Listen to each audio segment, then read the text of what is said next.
বিভিন্ন ধান্দাবাজি সবই করতেছে, কিন্তু শিবিরের কোনো ছেলেকে আপনি দেখাইতে পারবেন যে এগুলি করতেছে বাংলাদেশে?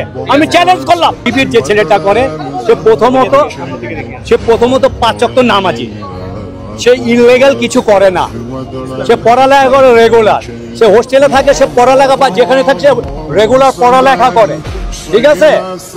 হয়তো সে একটা প্রাইভেট পড়াচ্ছে, কিন্তু ওই আমি নাম বললাম না, আদার যারা আছে ওরা কি করতেছে, সিট বাণিজ্য করতেছে, ওই ফুটপাতে টুঙ্গি বসাইছে ভাই, আর ওই ইনলিগাল যা আছে সবই করতেছে ভাই, বিভিন্ন ধান্দাবাজি সবই করতেছে, কিন্তু শিবিরের কোনো ছেলেকে আপনি দেখাইতে পারবেন যে এগুলি করতেছে বাংলাদেশে?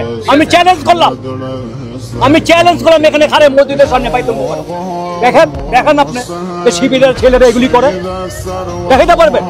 শিবির বাদ দিলাম, আমাদের জামাতের কোন নেতা কর্মীরা দেখাইতেবেন তার ইনলিগাল কিছু আছে? আমাদের জামাতের নেতাদের নামের আগে দেখেন ডক্টর বা ডাক্তার ডিগ্রি আছে। আপনি কয়টা রাজনৈতিক দলের আছে?